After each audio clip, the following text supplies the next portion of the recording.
కథ ఫటేకంచ్ అనే ఒక గ్రామంలో ఉన్న ఒక అబ్బాయి కథ. తన పేరు గోమర్. ఏ గోమర్, లే, టైం 9 అయింది. వెళ్ళి స్నానం చేసి తినడానికి రా. నన్ను నిద్రపోనివ్వమ్మా, ఇవాళ ట్యూషన్ స్కూలు లీవ్. గోమర్ని అందరూ గోమర్ అని పిలుస్తారు, ఎందుకంటే వాడొక సోమరిపోతు. ఎప్పుడు చూసినా బెడ్లోనే పడుకోనే ఉంటాడు. తను వారంలో ఒకే ఒక రోజే స్కూల్కి వెళ్తాడు. ఏ గోబర్, ఇంకా నయ్యో, నువ్వు స్కూల్కి వచ్చేసావు. వచ్చే నెల మనకి పరీక్షలు వస్తున్నాయి, కానీ దిగులు పడాల్సిన అవసరమేమీ లేదు. ఏరా అమిత్, ఈ పరీక్షలన్నీ చాలా మోసంరా, అందువల్ల కాస్త భయంగానే ఉంది. భయపడాల్సిన అవసరం లేదని నేను చెప్పినందుకు కారణం ఏంటంటే, మన పక్క గ్రామంలో ఒక బాబా వచ్చారు. ఆయన దగ్గర ఒక అద్భుతం ఏంటంటే, పిల్లలు పరీక్షలకి చదవకపోతే వాళ్ళు పరీక్షలో పాస్ అయిపోతుండారంట. పరీక్షలకి చదవకుండా ఎలా పాస్ అవుతారా? అయితే నేను వెంటనే వెళ్ళి ఆ బాబాని కలుస్తాను. నేను ఆ బాబాని కలవడానికి మా నాన్నతో వెళ్తున్నా, అందువల్ల నువ్వు ఒంటరిగానే ఆ బాబాని కలవడానికి వెళ్ళాలి. గోమర్ అన్ని విషయాల్ని ఇంటికి వెళ్లి వాళ్ళ అమ్మతో చెప్తాడు. అమ్మా, నేను వెళ్ళి ఆ బాబాని చూసిరానా? గోమర్ వాళ్ళ అమ్మకి ఏం సందేహం అంటే, గోమర్ ఎప్పుడు చూసినా ఫెయిల్ అవుతున్నాడు. అందుకని ఆ బాబా ఆశీర్వాదంతో ఈసారన్నా పాస్ అవుతాడేమో చూద్దాం. వెళ్ళిరా నాయనా, కాని దారిలో ఎక్కడైనా నిద్రపోవద్దు. గోమర్ మరుసటి రోజే పక్కనున్న గ్రామంలో బాబాని చూడ్డానికి వెళ్ళాడు. బాబా, బాగా పనిచేసేవాళ్ళని చూస్తుంటే నాకు బుద్ధి తక్కువలాగా కనిపిస్తుంది. నాకు కష్టపడడంలో ఇష్టం లేదు. నాకు అటువంటి మార్గం ఒకటి చెప్పండి. నేను కష్టపడకుండా, చదవకుండా పాస్ అవ్వాలి, నాకు మంచి ఉద్యోగం రావాలి, దానికి ఒక మార్గం చెప్పండి. వెళ్ళు, తూర్పు పక్కగా ఉన్న అడవిలోకి వెళ్ళు. అక్కడ నా ఆశ్రమం ఉంది. అక్కడ ఒక మాయా హంస ఉంది. ఆ మాయా హంస అరవడం విన్న వెంటనే మన బుర్ర వేగంగా పనిచేస్తుంది. ఆ తర్వాత నువ్వు ఏ పుస్తకం చదవాల్సిన అవసరం ఉండదు. అన్ని ఎగ్జామ్స్ సాధారణంగా రాయొచ్చు. గోమర్ చాలా సంతోషంతో తూర్పు పక్కనున్న అడవికి వెళ్ళాడు. గోమర్ వెళ్లే దారిలో, నా అందాల హంసరాణి, నువ్వు ఎక్కడున్నావు? నేను నిన్ను చూడ్డానికి అక్కడికి వస్తున్నాను. తాను వెళ్లే దారిలో ఒక గుంట తవ్వి పెట్టారు. తను తెలియక ఆ సైడ్ వెళ్ళాడు. తను బాగా డీప్ గా లోపలికి వెళ్ళిపోయాడు. అరే, నేను ఎక్కడికొచ్చి చిక్కుకుపోయా? గోమర్ ఆ గుంటలో నుంచి బయటికి రావడానికి చాలా ట్రై చేశాడు, కానీ కింద పడుతూనే ఉన్నాడు. ఎలాగో 3 గంటలు ప్రయత్నించిన తర్వాతే తన వల్ల బయటికి రావడానికి వీలైంది. గుంటలోంచి బయటికి రావడానికి చాలా కష్టపడ్డాను. బాగా దాహం వేస్తుంది. అప్పుడు ఒక ఆవిడ నీళ్లు తీసుకొస్తుంది. అమ్మా, నాకు చాలా దాహంగా ఉంది, కాస్త నీళ్ళు ఇవ్వండి. తాను తన చేతిలో నీళ్లు పోయటం స్టార్ట్ చేసింది. గోమర్ దాహంతో నీళ్లు తాగేశాడు. ఆహా, ఈ ఎండలో నీళ్లు తాగుతుంటే చాలా బాగుంది. అమ్మా, ఇక్కడ ఏదైనా ఆశ్రమం ఉందా? అక్కడ మాట్లాడే హంస ఉందా? అవును, ఉంది. ఇక్కడ నుంచి కొంచెం దూరం వెళ్ళాలి. గోమర్ అక్కడి నుంచి కొంచెం దూరం వెళ్తూ ఉన్నప్పుడు, ఇంతకు ముందు ఎన్నోసార్లు నేను నీళ్లు తాగాను, కానీ ఈ నీళ్లు తాగుతుంటే ఏదో రుచి ఉందే. గోమర్ చాలా దూరం నడిచి వెళ్ళిన తర్వాత చాలా టైర్డ్ అయిపోయాడు. తనకి అప్పుడు చాలా ఆకలేసేసింది. కాసేపు ఆ చెట్టు దగ్గర కూర్చొని రెస్ట్ తీసుకోవటం స్టార్ట్ చేశాడు. బాగా ఆకలిగా ఉంది. ఈ పాటికి ఇంట్లో ఉంటే 2-3 సార్లు కనీసం తినేవాణ్ణి. ఇంతసేపు నేను ఆకలితో ఉన్నదే లేదు. గోమర్ అప్పుడే ఒక అతను ఫ్రూట్స్ ని స్వీట్స్ ని తీసుకురావటం గమనించాడు. గోమర్ తనకి డబ్బులిచ్చి కొంచెం ఫ్రూట్స్ ని స్వీట్స్ ని తీసుకున్నాడు. తన పొట్ట ఫుల్లుగా తినేశాడు. నేను ఇంతకు ముందు కూడా తిన్నాను, కానీ ఈరోజు తిన్న దాంట్లో ఏదో ఒక రుచి ఉంది. అన్నా, ఇక్కడ ఏదైనా ఆశ్రమం ఉందా? అక్కడ మాట్లాడే మాయా హంస ఉందా? అవును, ఇంకా కొద్ది దూరం నడుచుకుంటూ వెళ్ళాలి. గోమర్ అలా వెళ్తున్నప్పుడు, అందరూ ఆశ్రమం ఇంకో కొద్ది దూరంలో ఉందని చెప్తున్నారు, కానీ నేను నడిచి నడిచి ఈ రోజంతా అయిపోయిందే. నా కంటికి ఆశ్రమం కనిపించలేదు, హంస కనిపించలేదు. ఓరి దేవుడో, నాకు చాలా భయంగా ఉంది. అప్పుడు నైట్ అయిపోయింది. అడవిలో చాలా చీకటిగా అయిపోయింది. అడవి జంతువులు భయంకరంగా అరవటం స్టార్ట్ చేసినాయి. నేనిప్పుడు నిప్పు అంటించాలి, కానీ నిప్పు అంటించడానికి నా దగ్గర ఇప్పుడు ఏమీ లేదే. గుర్తొచ్చింది, నేను టీవీలో చాలాసార్లు చూసా, కర్రతో కర్రని రుద్దితే నిప్పు వస్తుంది అంటారు. గోమర్ అడవి జంతువులకి భయపడి ఎంతో కష్టపడి ఎలాగో నిప్పుని పెట్టాడు. ఇంట్లో ఏంట్రా అంటే ఇటువైపు ఒక స్విచ్ ఆన్ చేస్తే లైట్ వెలుగుద్ది, కానీ ఇక్కడ నిప్పు అంటించడం చాలా కష్టంగా ఉంది.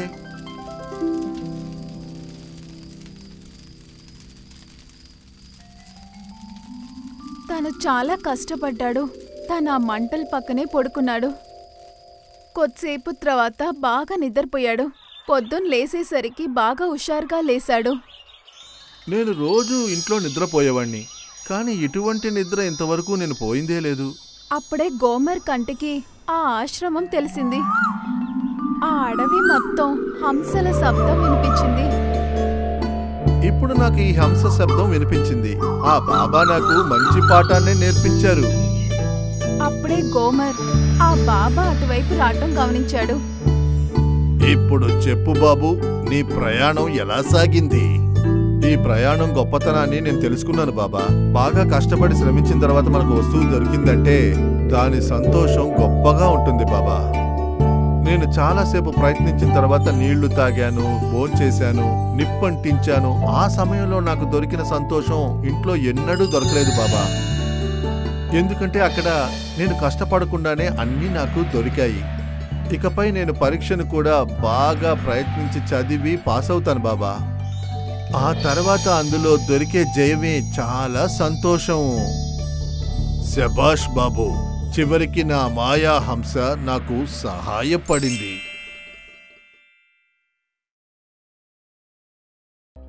షగున్ తన తల్లితో కలిసి పూర్వాంచ్లో ఒక గ్రామం ఒకిలాపూర్లో ఉండేవాడు.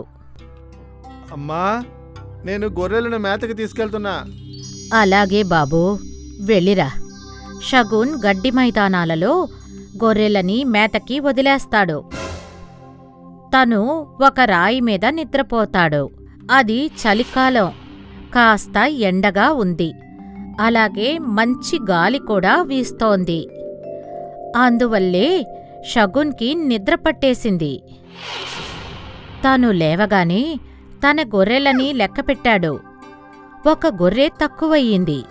షగున్ గొర్రె కాలి అడుగుల్ని చూసుకుంటూ అడవిలోకి చేరుకుంటాడు. తనకి అక్కడ గొర్రె ఒక బాబా దగ్గర కనిపిస్తుంది. బాబా గొర్రెకి గడ్డి పెడుతున్నాడు. రా బాబూ, నువ్వచ్చు మీ నాన్నలాగానే కనిపిస్తున్నావు. నాకు నా తండ్రి మొహం గుర్తులేదు. మీకు అతను ఎలా తెలుసు? నీకసలు తెలుసా నీ తండ్రి అసలు ఎక్కడ ఉన్నారో? అతను చనిపోయారు, అమ్మ నాతో చెప్పింది. లేదు, ఆయన తన పేదరికాన్ని తుడిచిపెట్టడానికి ఇక్కడ నుండి దూరంగా వజ్రాల వాళ్ళని వెతుక్కుంటూ హీరాపూర్కి వెళ్లారు. సాయంత్రం షగున్ ఇంటికి చేరుకుని తను తన తండ్రి గురించి తన తల్లిని అడుగుతాడు. అమ్మా, నువ్వు నాతో నాన్న చనిపోయారన్నావు, కానీ ఇవాళ నాకు అడవిలో ఒక వ్యక్తి కనిపించాడు. అతను... నువ్వు అడవికి ఎందుకు వెళ్ళావు? నేను నీకు వద్దని చెప్పాను కదా. అమ్మా, ఆ బాబా ఏం చెప్పాడంటే నాన్న బతికే ఉన్నారంట, అలాగే చాలా దూరంగా వజ్రాల వాళ్ళని వెతుక్కుంటూ వెళ్ళారంట. ఆ మనిషి చెప్పిన మాటలు నువ్వు నమ్మొద్దు బాబు. మీ నాన్న ఆ మనిషి చెప్పిన మాటలు నమ్మే వజ్రాల వానని వెతుక్కుంటూ వెళ్ళారు. అతను ఆ తర్వాత తిరిగి రాలేదు. మీ నాన్నలాగే నేను నిన్ను కూడా పోగొట్టుకోవడానికి సిద్ధంగా లేను. నా జీవితంలో నాకు ఏ లక్ష్యం ఉండేది కాదు, కానీ ఇప్పుడు లక్ష్యం ఉంది. ఏం జరిగినా సరే నేను నాన్నగారిని వెతకడానికి వెళ్ళి తీరుతాను. మరుసటి రోజు షగున్ బ్యాగ్ తగిలించుకొని పీరాపూర్ వైపు బయలుదేరుతాడు.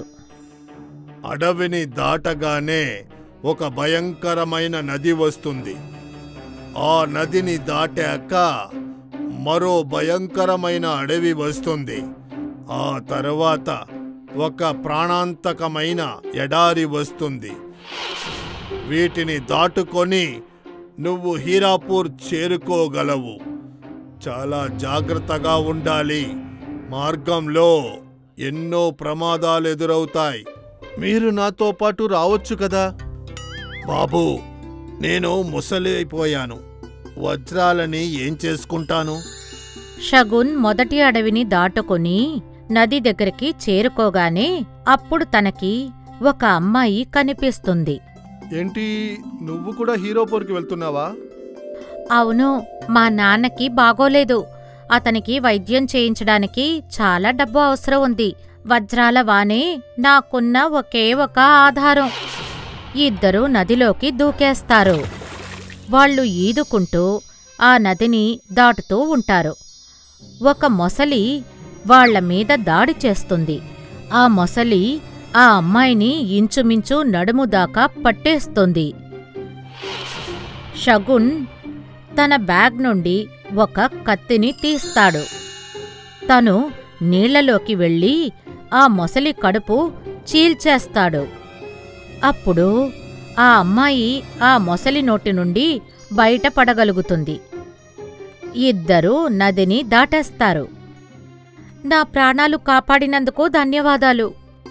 నీ పేరేంటి? నా పేరు కరిష్మా. ఇక మనం ఈ కష్టమైన అడవిని దాటాలి. అడవిలో ప్రతి చోట బాణాల గుర్తులు వేసి ఉన్నాయి. అవి ఏ దిశలో వెళ్లాలో చెప్పుతున్నాయి. మనం ఈ బాణాల గుర్తులని పాటించాలా వద్దా?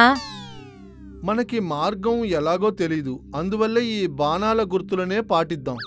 కరిష్మా ఇంకా షగున్ అడవిలో ముందుకి సాగుతారు. వాళ్ళిద్దరూ ఒక చీకటి గుహలోకి చేరుకుంటారు. కరిష్మా తన బ్యాగ్ నుండి అగ్గిపెట్టి తీసి ఒక కాగడా వెలిగిస్తుంది. గుహలో ఒక పాము వాళ్ల మీద దాడి చేస్తుంది. ఆ పాము షగున్ని పూర్తిగా చుట్టేస్తుంది. అప్పుడు కరిష్మా తన బ్యాగ్ నుండి కత్తిని తీసి ఆ పాము మెడని కోసేస్తుంది. అప్పుడు ఆ పాము చనిపోతుంది. ప్రాణాలు కాపాడినందుకు ధన్యవాదాలు. వాళ్ళిద్దరూ గుహలో ముందుకి నడుస్తారు. ఆ గుహ కాస్త దూరం తర్వాత ఒక ఎడారిలో అయిపోతుంది. మనం ఆ అడవిని దాటేసినట్టున్నాం. షగున్ ఇంకా కరిష్మా 20 రోజుల పాటు ఎడారిలో నడుస్తూనే ఉన్నారు. వాళ్ళు తమతో పాటు తెచ్చుకున్న నీళ్లు చాలా వరకు అయిపోవచ్చాయి. ఇద్దరూ స్పృహ తప్పి ఇసుకలో పడిపోతారు. వాళ్ళు కళ్ళు తెరిచేసరికి ఒక కుంటి వ్యక్తి వాళ్ల ఎదురుగా ఉంటాడు. ఆ కుంటి వ్యక్తి క్రచెస్ సాయంతో వాళ్ల దగ్గరికి నడుస్తూ వచ్చాడు. అలాగే వాళ్లకి తాగడానికి నీళ్ళిచ్చాడు. అప్పుడు వాళ్లకి కాస్త తెలివి వచ్చింది. చూస్తుంటే మీరు కూడా వజ్రాలు వెతుక్కుంటూ వచ్చినట్టున్నారు. ఆ కుంటి వ్యక్తి ఇద్దర్నీ ఒక చిన్న ఊర్లోకి తీసుకువెళ్తాడు. అక్కడ కేవలం 4-5 పాకలే ఉన్నాయి. ఈ ఊళ్ళో ఎంతమంది అయితే నీకు కనిపిస్తున్నారో అంతా వజ్రాలు వాన కోసమే ఎదురుచూస్తున్నారు. మీరు సరైన సమయానికి వచ్చారు. మేమంతా చాలా ఏళ్ల క్రితమే వచ్చేశాం. రేపు ఎప్పుడైతే సత్పురుషులు ఆ సూర్యుడు నక్షత్ర కక్షలోకి చేరుకుంటాయో అప్పుడు ఇక్కడ వజ్రాల వాన కురుస్తుంది. నేను వజ్రాల వాన కోసం కాదు, నా తండ్రిని వెతుక్కుంటూ వచ్చాను. నీ పేరేంటి? నా పేరు షగున్. షగునా? నా బాబు. ఇద్దరూ కౌగిలించుకుంటారు. 12 ఏళ్ల క్రితం నేను నిన్ను నీ తల్లి దగ్గర వదిలి ఇక్కడికి వచ్చాను. ఆ ఎడారిలో ఒక పాము నా కాలుని కాటేసింది. అందువల్లే నేను నా కాలు తీసేయాల్సి వచ్చింది. పోనీలే, ఇప్పుడు అంతా బాగానే ఉంది. మరుసటి రోజు ఊళ్ళో వజ్రాల వాన కురిసింది. అందరూ బోలెడన్ని వజ్రాలు పోగు చేసుకుంటారు. అలాగే వాళ్ళ ఊరు తిరిగి వచ్చేస్తారు. షగున్ తల్లి తన భర్తని కలిసి చాలా సంతోషిస్తుంది. కరిష్మా తన తండ్రికి వైద్యం చేస్తుంది. షగున్ ఇంకా కరిష్మా పెళ్లి చేసుకుంటారు. అలాగే సంతోషంగా జీవిస్తారు.